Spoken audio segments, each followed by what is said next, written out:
All right, I'd now like to welcome on a very special guest from Barstool Sports, Unnecessary Roughness Podcast, longtime friend of the show, JackMac.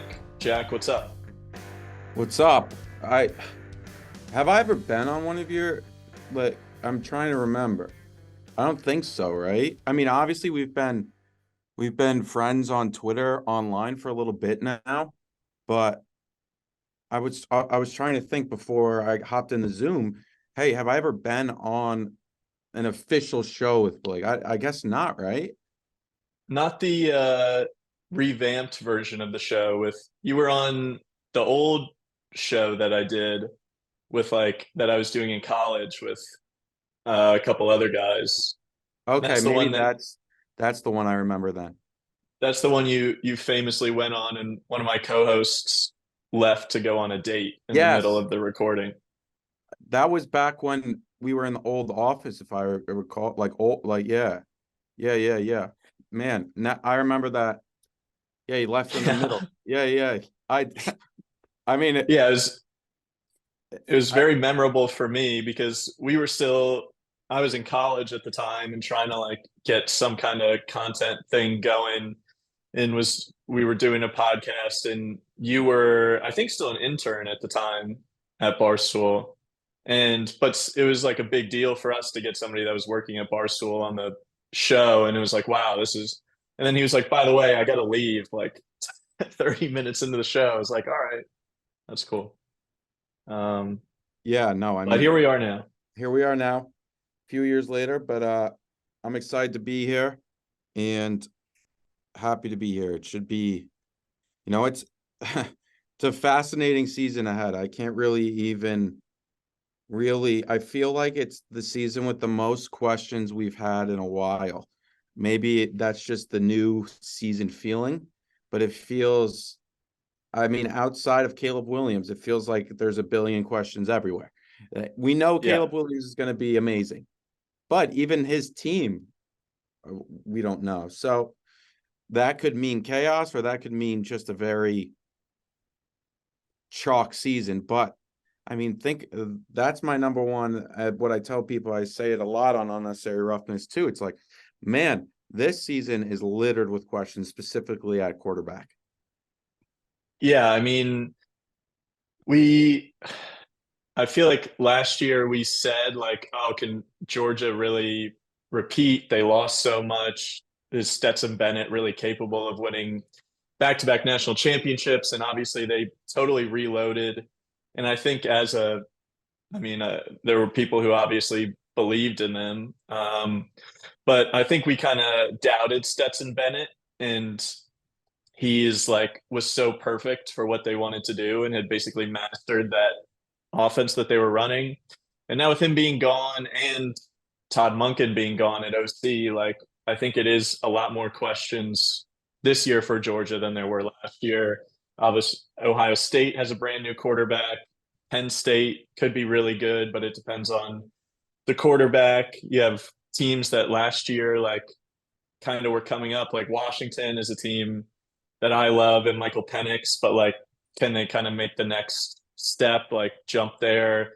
Texas, Quinn Ewers had a good year, good freshman year, but can he make the jump this year to make them a legit contender, which I'm sure we'll get into because I saw that you are in on this Texas team, and I am also in on this Texas team. But like you said, I think it's going to be a really interesting year, and I'm hoping for chaos and it not just being like the four most talented teams are going to get through to the playoff because nobody else is that good.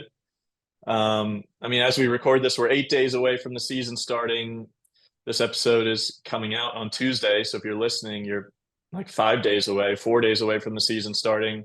And there's still a ton of questions, but we're going to kind of get into college football playoff picks for that and end with a little Heisman talk. So I kind of made a list of teams that I thought could make the college football playoff. And obviously that means teams I realistically think could make it because obviously TCU wouldn't have been on that list last year. So obviously basically any team in a Power 5 conference could make the playoff if they win their conference or go undefeated. And could get in. I don't think there are any group of five teams this year that are even close. Cincinnati obviously is the only team that's ever done that from a couple of years ago. I don't think there's a team on that level. And then from every other conference, I think Texas is the only team in the Big 12 that could make the college football playoff. I don't think anybody else is good enough to get through their schedule perfect. ACC would either be Clemson or FSU. Pac-12 would be USC, Washington, and Oregon. I think are three teams good enough to run the table. Big Ten, I think, is actually the most loaded in terms of teams that could have a really good shot of making the playoff. I wouldn't be surprised if they had two teams in the playoff again with Michigan, Ohio State, Penn State, and I think even Wisconsin has a shot. And then Georgia, Alabama, and LSU out of the SEC. So just that's my kind of general list of 13 teams I think have a good shot. Where do you kind of see in terms of we'll start with one conference in particular. I think the Pac-12 is really interesting this year with USC, Washington, Oregon. Utah's won the conference 2 years in a row, are kind of loaded. But what we've seen from the Pac-12 the last few years is they just cannibalize themselves and can't get a team into the playoff. What do you think about any of these Pac-12 teams having a shot at making it? I think USC definitely has a very serious chance. I mean, I'm not really going on the record there, but I think if their defense really just gets into that top 50 range, top 60 range, they're in the playoff. It's going to be a difficult road. I'm a little bit lower on Washington. I think Utah always finds a ways to not make it. And then on top of it, we have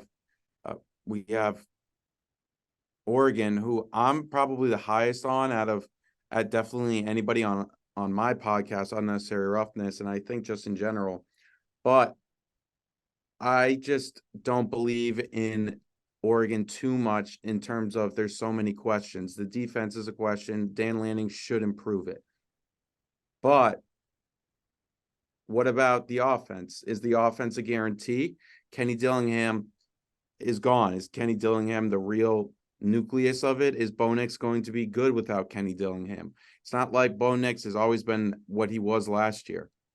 So that's what removes me from really saying that the true contender in the Pac-12 is USC, but that doesn't mean they can't slip up. I think a lot of those teams in the Pac-12 are really good. Oregon State's good. You could slip up there. So I feel almost as if the cannibal side of the Pac-12 is going to come out yet again this year, unless USC really takes that huge step forward on defense, which I think is possible. They have the talent. It's year 2 of Alex Grinch. I mean, I'm not the biggest Alex Grinch fan, but I think he's good enough. Now, the big question is it good enough to win in the playoff? Because, Alex Grinch has been there. Oklahoma's been there. Lincoln Riley's been there, but they've had 2 embarrassing losses. The third one you could say is embarrassing for other reasons, that they really should have won it. But I think USC is really, really close. And this may be it. And I think that has a lot to do with just Caleb Williams is almost better than we even expected. And we expected him to be a lot.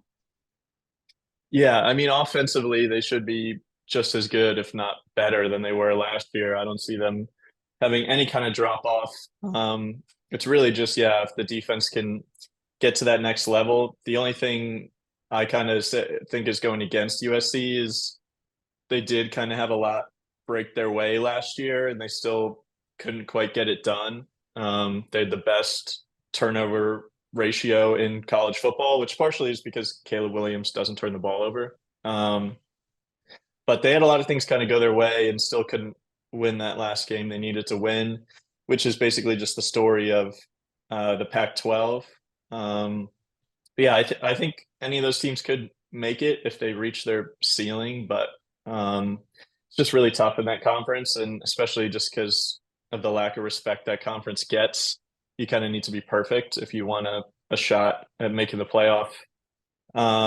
let's go to the ACC. Obviously, it's probably the most interesting year in the ACC in a while, with Florida State finally catching up to kind of where Clemson is, and it being kind of 50-50 for this conference. Clemson has a bit of an edge that they get to host FSU during the regular season, but top two teams will make the conference championship game. And I actually don't know where you are on these teams. So what do you think about Clemson, Florida State, and the winner of that conference getting to the playoff? I'm really big on Clemson. I think they're the better team. I think they have the better coaches. Garrett Riley's going to be huge for Cade. I think Cade takes a step forward. Their weapons leave a little bit to be desired. But I mean, you still bring back Shipley, so it's not like it's nothing. But I would love this. They don't have they do have talent on the outside, but they don't have that dynamic playmaker that we can point to. And I wish, and I know Dabo's against it, but Dabo went into the portal to get somebody like that, but he didn't. So, but I'm still very, very high on Clemson. I think they run the table. I think they find themselves in the college football playoff as the 1 or 2 seed. And I'm really high on it. I think it's a restore of order, and it's not anything against Florida State. I think they're going to be a very good team.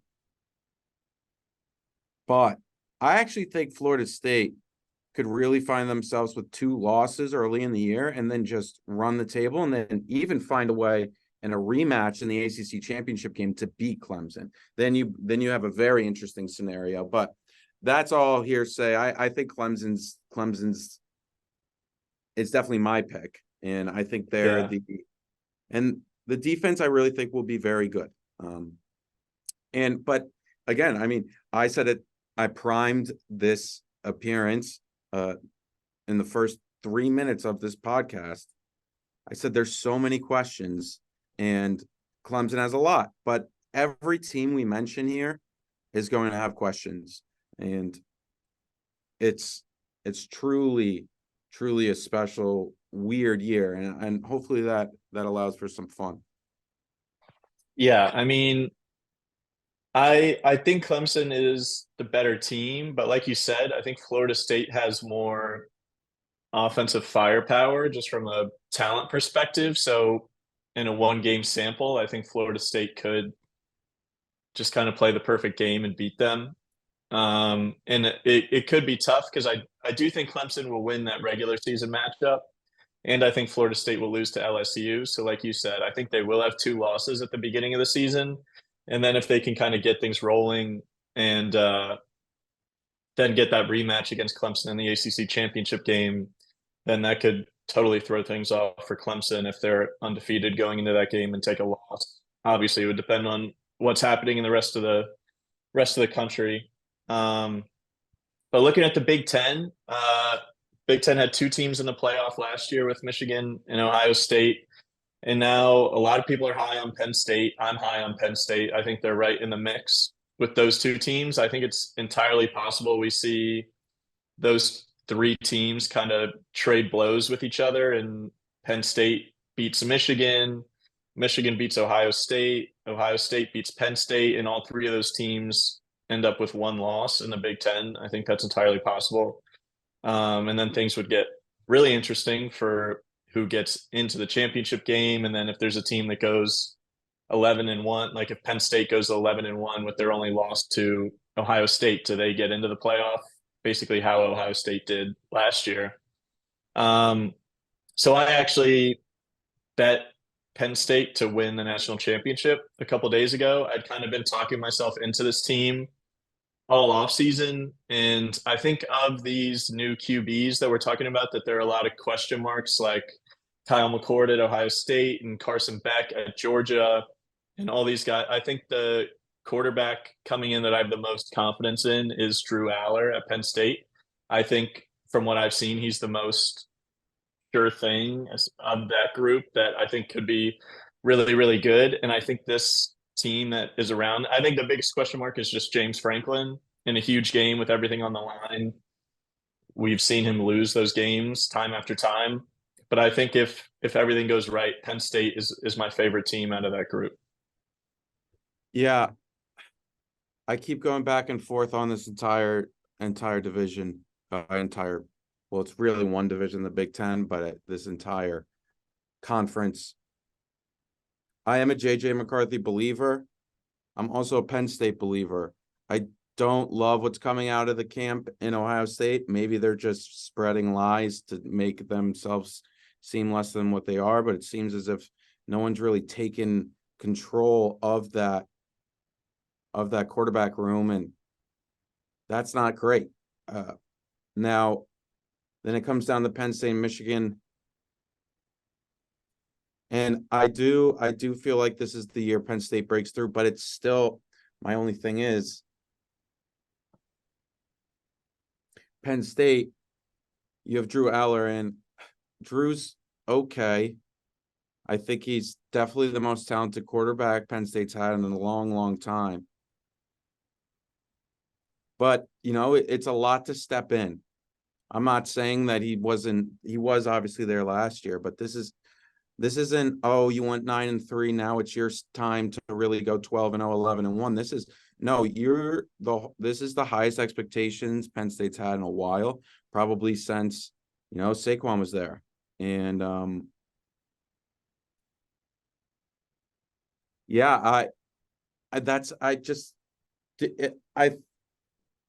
I'm wrestling with these feelings that it's almost like I feel like the Big Ten has possibly 3 top 6, top 8 teams in the country, but it's also possible none of them make the playoff. Mm-hmm. But I think, but I do like taking the long shot there if you are looking for something, and that's Penn State. And they are definitely, just looking at their overall team, it's really, really good. And Michigan and Ohio State, I do think, are more talented and whatnot. But the only thing is, it's that quarterback position. That's what we'll always be talking about this year. So I have a similar read to you. I think Michigan is the safe play. Penn State's the sexy play. Ohio State, I do think, has the highest upside. And and you see that, I haven't seen the updated S&P Plus from, or SP Plus from Bill Connolly, but I know they were first before. They're first on a lot of those services. And man, they have the most talent. A lot of power ranking systems have them first, and for good reason. But can Kyle McCord or Spencer Brown step up? Yeah, I think outside of the quarterback position, they have the most talent, but I think their quarterback is the biggest question mark. And I think Penn State has the most potential at quarterback. So I'm basically buying that potential. And I think all 3 of those teams all have a shot at the playoffs. So if you're going to bet one, obviously Penn State has the most value by far of the 3. So that's why I pulled the trigger there. And then in the SEC, Georgia basically has a cakewalk of a schedule all the way to the SEC championship game. Tennessee is going to be worse than they were last year, and they were the only team that was really even close to Georgia in the East. I don't think anybody's going to be able to beat Georgia during the regular season. The only game I circled as a potential upset spot is Ole Miss against Georgia. I'm high on Ole Miss. I think they're going to be really good this year. And Lane Kiffin in those games is either going to completely flop or he's going to pull off kind of the perfect game plan. He's going to go for every 4th down. He's not going to kick field goals. But most likely Georgia's going to go 12-0 and then see Alabama or LSU. I'm really high on this LSU team. I think they're much more of a sure thing than Alabama, mostly because of the quarterback position. Talking about Ohio State and their quarterback, it's kind of the same thing in Alabama. Nobody's been able to kind of secure that starting job at Alabama. And it seems like that's because neither of the 2 quarterbacks has really impressed enough to be able to secure that starting quarterback position. Whereas I think LSU has two very solid quarterbacks in Jaden Daniels and Garrett Nussmeier. I think if Garrett Nussmeier started the entire season, it wouldn't really be that much of a drop off from Jaden Daniels. If anything, in certain matchups, I think he could be the better quarterback. And so I think LSU kind of has all the pieces. They have to go to Alabama, which is kind of the only downside on them. I think if they had that game at home, I'd be way more confident in them winning the West. So that's kind of the only drawback. But the way I see this conference going, which could kind of ruin things for the playoff in terms of chaos, I think LSU is going to win the West. Georgia's going to go 12-0, and then LSU is going to beat Georgia in the SEC championship game, which would then make Georgia 12-1, and they would probably get into the playoff, which would be a bummer if that's the way it worked out. And LSU would also get in with two SEC teams, because I don't really want to see that, but I just kind of see it going that way. But really, when it comes down to Alabama, LSU, do you have a lean that you like between those two teams?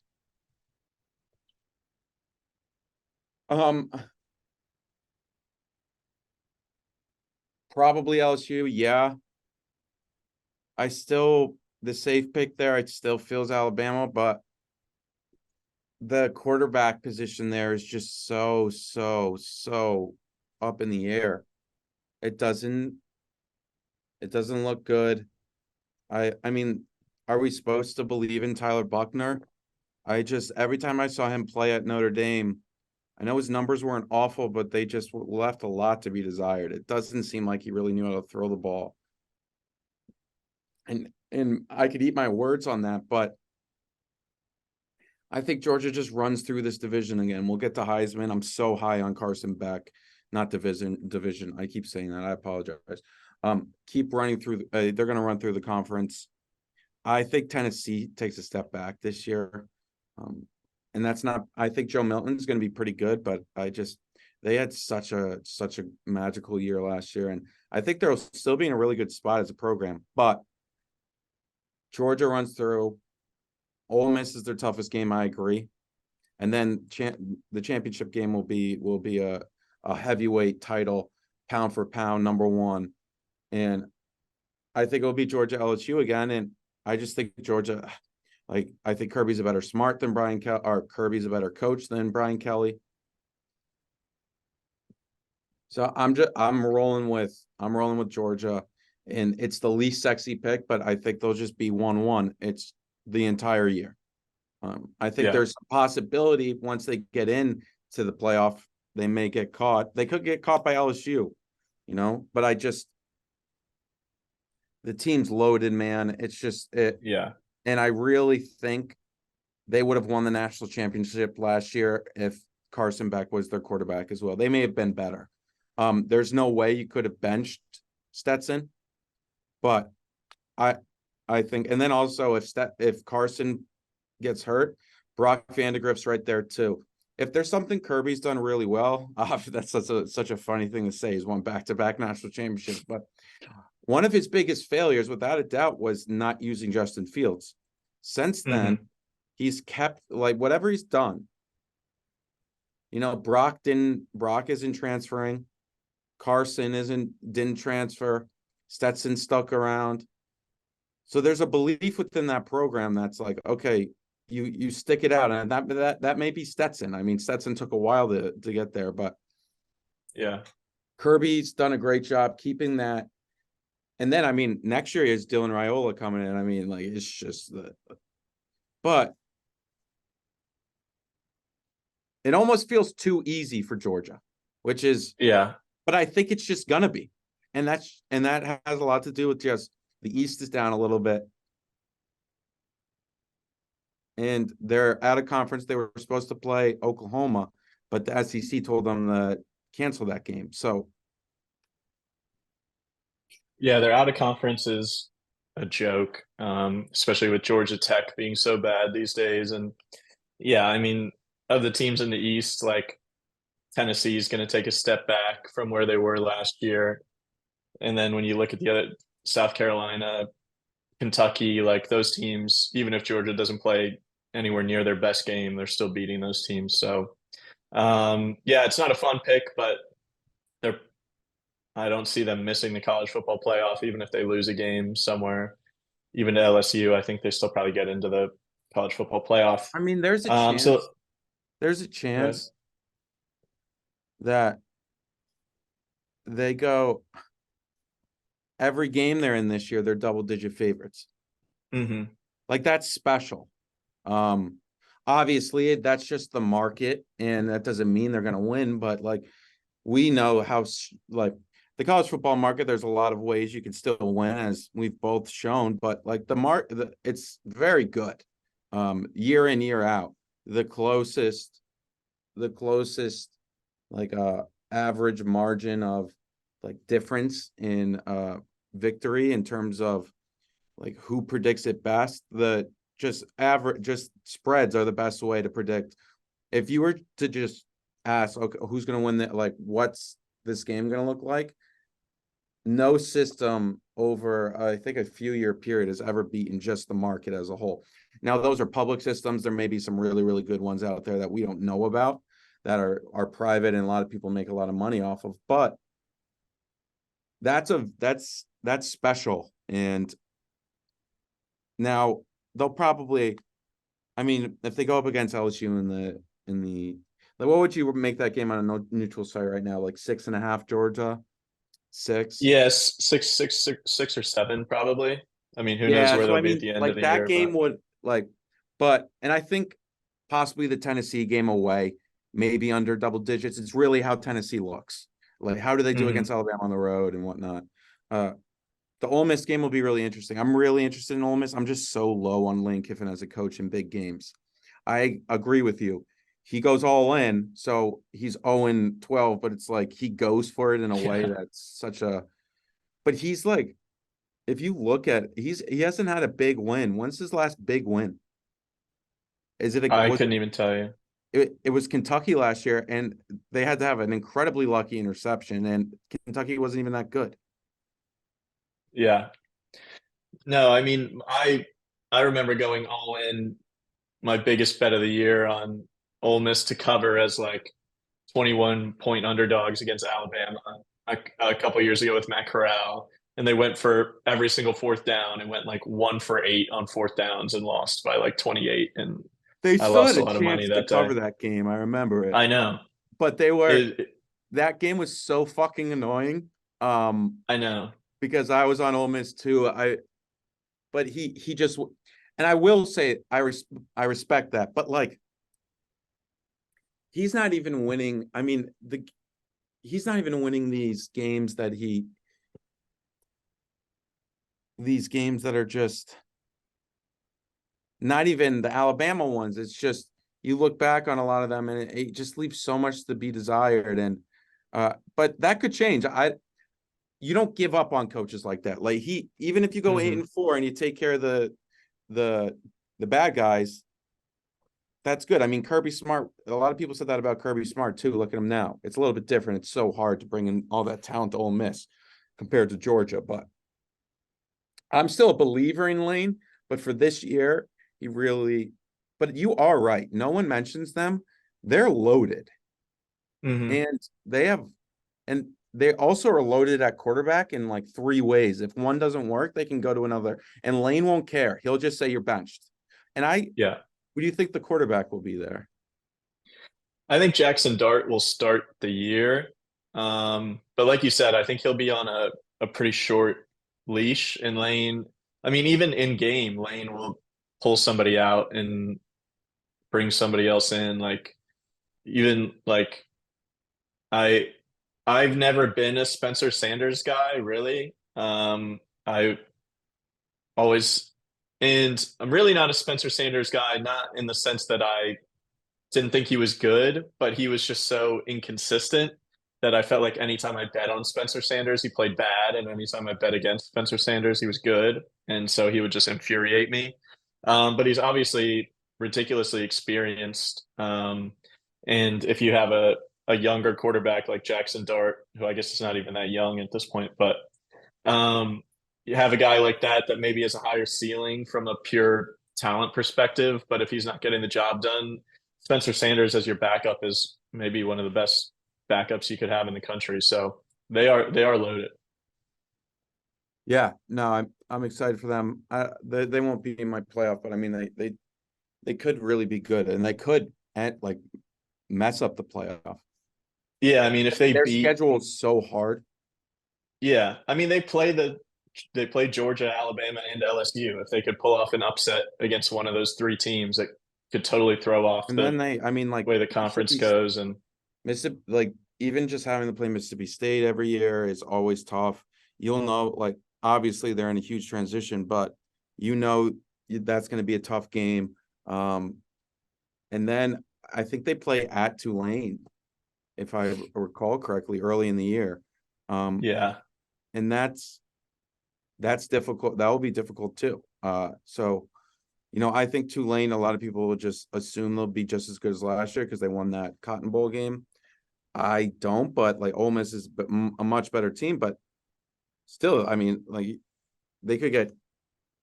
You'd much rather have Georgia's schedule. yeah, they play Tulane second game of the year. Their first 5 games, 3 of their first 5 games, they played Tulane, Alabama, and LSU. So they're gonna have to figure it out fast. But yeah, they are a team I like. But let's talk about Texas for a minute, and then can kind of give our picks. Like I said at the beginning, it's a team that we both like. I've kind of bought myself into them more and more as the offseason's gone on. I think for Quinn Ewers, I think having a loaded quarterback room behind him. Obviously, Arch Manning is a big story, but that whole quarterback room is stacked. And I think that's really going to motivate him and kind of push him. Every report out of camp is that he's gotten in way better shape. He's put on a ton of muscle. He seems to be taking things more seriously and not being like, oh, it's cool, I'm the quarterback at Texas. He's more like taking it really seriously. They did really well in the transfer portal, bringing in A.D. Mitchell at wide receiver from Georgia. Him and Xavier Worthy, I think outside of the duo at Ohio State, are probably maybe the duo at Washington. Those are, I think, the 3 best wide receiver duos in the country. So they're loaded. Their defense is going to be really good. I think Sark has done a really good job. And this is the year for them to kind of prove it and break through. And I think even if Quinn Ewers doesn't have a perfect season, or if he gets hurt, like having that loaded quarterback room, that's another good reason to have one. Is that I think either one of those guys behind him could step in and do a good job. And I'm just not a believer in any of these other teams in the Big 12. I don't think Oklahoma is going to be able to I think they could improve from what they did last year, but I don't think they're going to come back to what Oklahoma was under Lincoln Riley. I think TCU is going to take a step back without Garrett Riley and Max Duggan. I think they'll take a big step back. And there's nobody else in the Big 12 I'm really a big believer in, which helps. But I'm also just in general really high on this Texas team. I think they'll kind of breeze through the Big 12 and easily win the conference. And for me, the big question mark is if they can go to Alabama and pull off that upset. If that spread stays at 7, which it is now, I'm going to be betting Texas pretty big in that game as 7-point underdogs, I think. I think getting them early in the season with kind of the quarterback uncertainty at Alabama is big for Texas. And if they can win that game, then it's going to be like they could get on a serious roll and should be a playoff team if they can win that game for sure. No, everything you said, I agree with. I'm high on Sark. I'm high on Ewers. I think people are like, oh, how are they going to replace Bijan? I don't think that's that big of a deal, especially in Sark's offense. It's not like you're replacing a quarterback. The wide receivers and the guys you mentioned, and then Isaiah Nair, who was supposed to be on the team last year, tore his ACL before the season, but he was amazing at Wyoming. I think, and then they have I'm blanking on the tight end's name, but he's ridiculous as well. The offensive line finally seems like the trenches are better. The defense will be the biggest question, but I also feel the defense doesn't have to be nasty. It may to have to win a national championship, but if the defense is decent enough, it's kind of like USC. You know, I was saying if it's a top 50, top 40 defense, and that would be an improvement. That would be a huge deal for Texas. That's my biggest red flag. But I think they're going to win the Big 12. I think Quinn Ewers is going to have an unbelievable year. I think Xavier, and what we've heard about Quinn is there's not really been anything that bad. Maybe last year he could have handled things a little bit better, but I mean, we haven't heard any. He's not a dickhead. He's not going around partying too much or whatnot. I think he's really devoted to taking this over, and maybe the pressure of Malik and then Arch and whatnot was huge for him, or maybe it was just, he's a year older. Like last year he was 18, now he's 19. But Quinn needs to play lights out. And because he's the highest recruit or rated recruit ever, at least on most of the services. Like it's time now. Yeah. And if he can get that done, then all right, then I think they're really rolling. In that week 2 game, especially with Alabama, it feels a little down. And how they played them last year, which was really spectacular. They should have won that game. Yeah, they almost beat Alabama with one-legged Hudson Card. He couldn't even run. And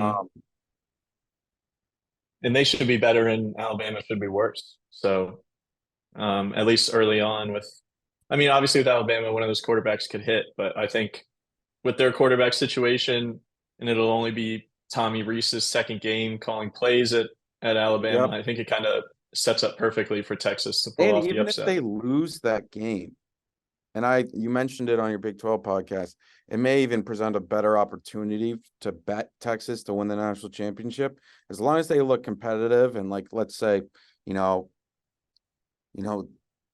they just get unlucky, tip ball here, fumble there. It's an instant classic and they get beat. They're still alive. And but yeah, Texas, I'm all in on Texas. I would love to see. I really think they'll be in the playoff, and I really think we could see a Texas Georgia national championship game. Which would, when's the last time they played? Texas and Georgia? Yeah, I think the last time they played was the Sam Ehlinger Cotton Bowl game where he beat them, and we got the wear back. It'd be perfect. Yeah. And I know they played because obviously it's the UGA clip going up to Beaver. That's one of the most famous games ever. That clip and Sam Ehlinger. It's the most. We're back. It's the most it's the most viral non-national championship game ever. Yeah, so it'd be perfect for that to be Texas's actually being back playing Georgia in the national championship. It would be fitting, and yeah, have we talked about every conference, right? Yeah, so we can just go into our picks if you want. So go ahead. I struggled with this because I do feel like USC will slip up at one point, and they'll be a really good number 5. This will be the year. It's obviously it's next year, but it's we wish we could see USC. But I'm going Georgia 1, Clemson 2, Texas 3, Penn State 4. And then Georgia plays Texas in the national championship. And not to spoil my Heisman pick, but I think Georgia will it's 3-peat. It's so lame that I'm doing it, but college football is not a place to be sexy, and I really think we're about to see it happen again, and we're about to be like, what the fuck? It's but I may end up being wrong, but those are my 4. No, you can't, like you said, you can't fault the pick in college football more than basically any other sport. Going with the best team is not a bad pick at all.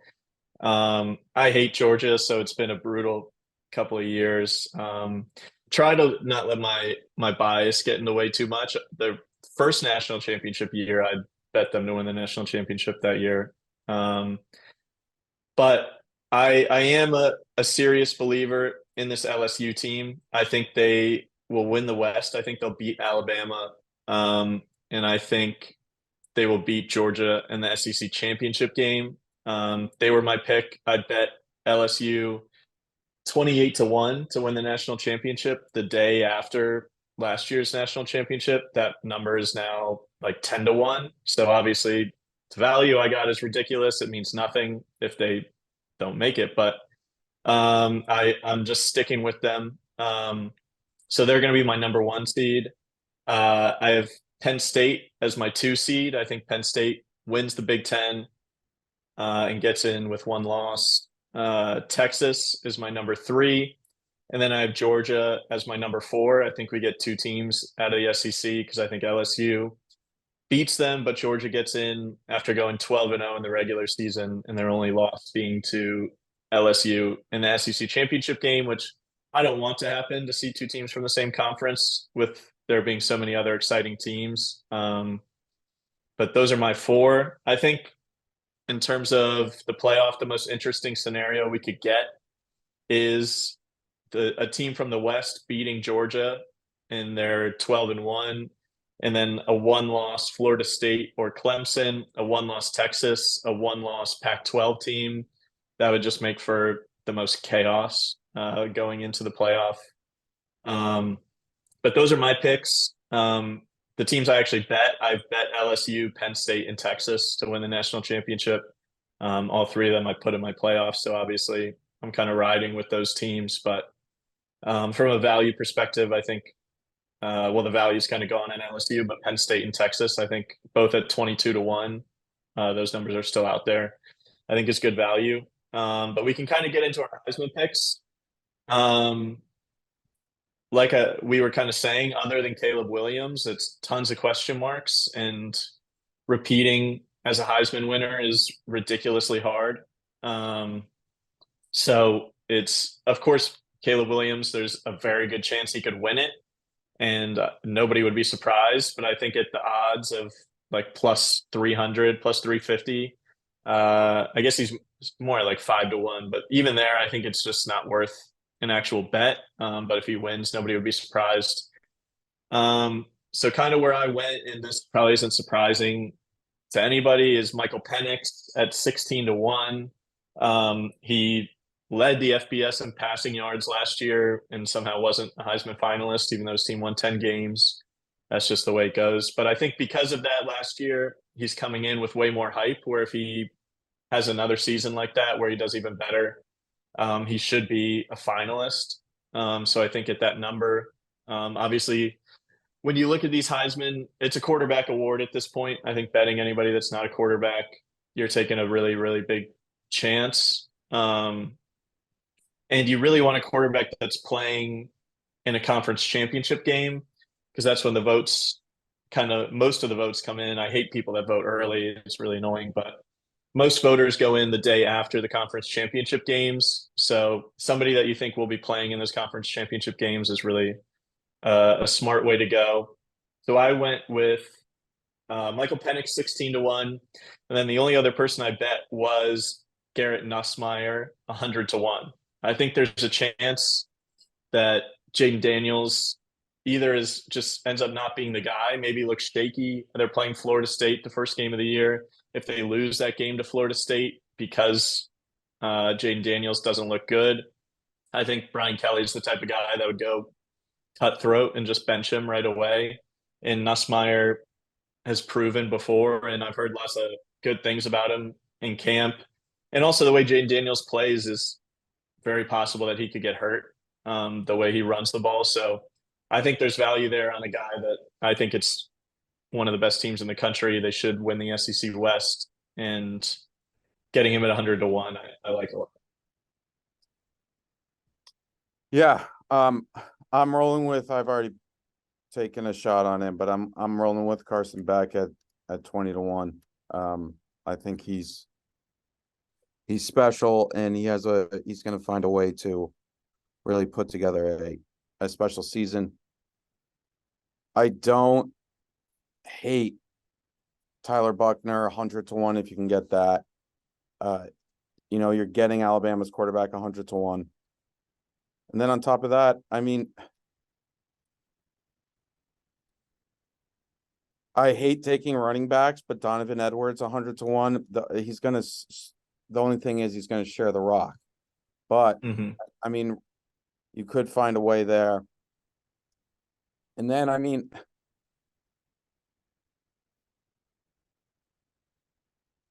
that's who I'm looking at right now. There may be some that will pop up, but I really think you roll with one guy, and that's who I'm going with. And I don't hate Quinn 12 to 1, just because the Heisman is such a storyline award that if he really does play up to his potential, you almost are betting that Texas makes the college football playoff. Yeah. Yeah, well, I think that's why Carson Beck is a good bet, because other than Caleb Williams last year, every other Heisman winner since the college football playoff started, their team has made the college football playoff. So Caleb Williams and Lamar Jackson are the two exceptions. And Lamar Jackson obviously was just ridiculous. Nobody will repeat the kind of season he had. And then Caleb Williams was obviously right on the line to get into the playoffs. So getting Carson Beck at 20 to 1 when Georgia is the most sure thing to make the college football playoff is definitely, like, the fact that he has longer odds than like Bo Nix or Sam Hartman, like these guys that are not going to be in the college football playoff. Yeah. Most likely. I think definitely Carson Beck has good value. And I think, even like you said, I think Quinn Ewers, like, of that group, I think Texas is the most likely to make the playoff of that group of quarterbacks that he's kind of around on the odds list. So I think of the people that we didn't say that we're betting, I think Quinn Ewers, and then the only other guy that I would consider betting is Drew Aller at 25 to 1. Kind of like we said, he has longer odds than any of the other guys that we talked about that could be in the college football playoff. And if he hits his ceiling from a potential perspective, and like you said, from a storyline perspective, if he's that guy that can finally get Penn State over the hump, beat Ohio State and Michigan, he should definitely be a finalist. And then you would have that 25 to 1. So those are the guys I would bet. Yeah, we're on the same page for a lot of the guys. I really think Carson Beck should be in that 8 to 1, 9 to 1, 10 to 1 range. The reports out of there are just really, really good, supporting everything that he does. And I'm really excited. He's definitely like my take of the season is he's going to be special, and we're going to be like, oh my God, really? But it should be a fun season ahead. Yeah, I'm excited. I think it's going to be crazy. We're a week away, even though the week 0 slate isn't very exciting. It's still going to be college football. So I'm excited. We get to see Caleb Williams play in week 0. We get to see Sam Hartman with Notre Dame in week 0. So it's not a great slate, but there's some good stuff to watch. But I appreciate you coming on. We're both in on Texas, both in on Penn State. So hopefully those two teams hit. My national champion is LSU. Yours is Georgia. And yeah, I think it should be an awesome season. I appreciate you coming on. Everybody should listen to Unnecessary Roughness, listen to Spinning Backfist, big UFC card tomorrow night. And follow JackMac on TikTok. He's the king of TikTok. Yes, you can find me everywhere. Thanks for having me on. It was fun, and it should be a fun season ahead. Hopefully we find some good bets along the way. Yeah, it'd be great to have you on later in the season at some point. And yeah, thanks for listening.